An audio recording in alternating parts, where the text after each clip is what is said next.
आज की इस वीडियो में मैं आपको सुनाने वाली हूँ सोमवार व्रत कथा। हे भोलेनाथ, इस कथा को कहने सुनने और हुंकारा भरने वाले सभी भक्तों के जीवन से हर दुख दूर करना, सभी की मनोकामनाएं पूर्ण करना।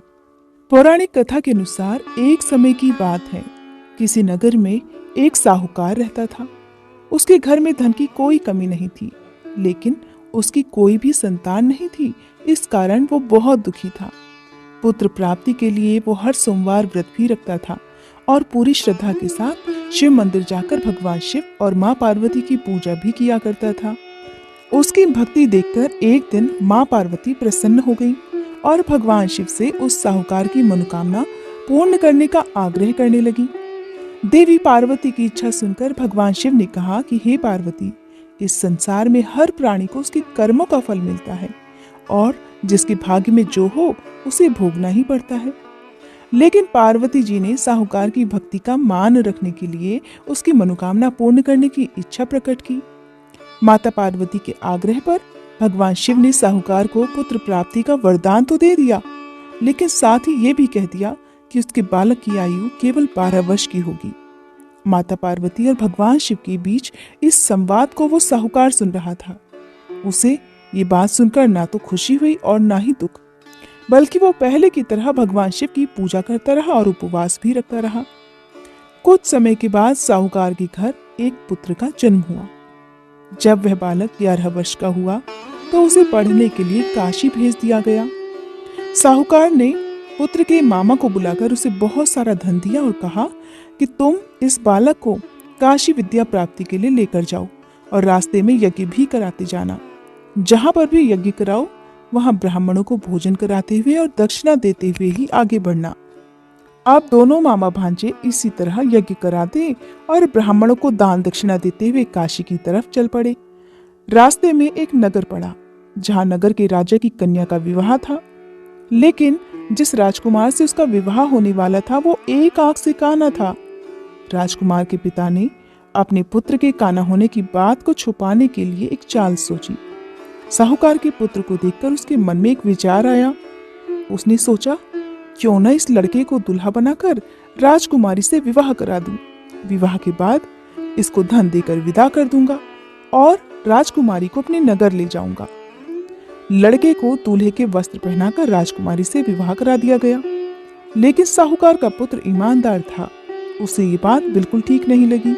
उसने अवसर पाकर मंडप में ही राजकुमारी के चुन्नी के पल्ले पर लिख दिया कि तुम्हारा विवाह तो मेरे साथ हुआ है, लेकिन जिस राजकुमार के संग तुम्हें भेजा जाएगा वो एक आंख से काना है। मैं तो काशी पढ़ने जा रहा हूँ।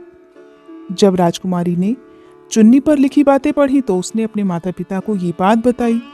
तब राजा ने अपनी पुत्री को विदा नहीं किया, जिससे बारात बिना दुल्हन के ही वापस चली गई। दूसरी ओर साहूकार का लड़का और उसका मामा काशी जा पहुंचे। वहां जाकर उन्होंने यज्ञ किया। जिस दिन लड़के की आयु 12 साल की हुई उस दिन भी यज्ञ रखा गया। लड़के ने अपने मामा से कहा, मामा, आज मेरी तबीयत कुछ ठीक नहीं है। मामा ने कहा कि तुम अंदर जाकर सो जाओ। शिव जी के वरदान अनुसार कुछ ही देर में उस बालक के प्राण निकल गए। मृत भांजे को देखकर उसके मामा ने विलाप करना शुरू कर दिया। संयोगवश उसी समय शिव जी और माता पार्वती उधर से जा रहे थे। माता पार्वती ने भगवान शिव से कहा, हे स्वामी, मुझे इस व्यक्ति के रोने का स्वर सहन नहीं हो रहा। आप कृपया इस व्यक्ति के कष्ट को अवश्य दूर करिए।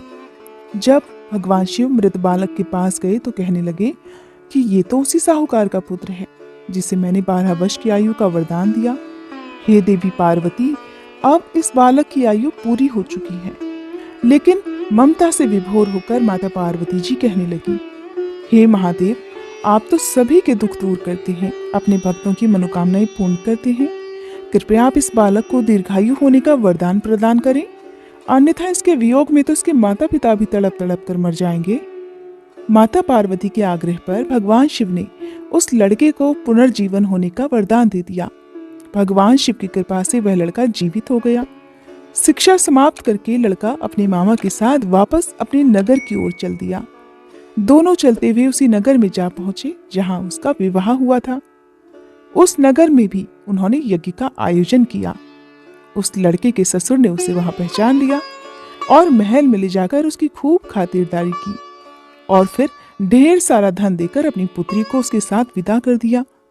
इधर साहूकार और उसकी पत्नी भूखे प्यासे रहकर अपने बेटे के आने की प्रतीक्षा कर रहे थे।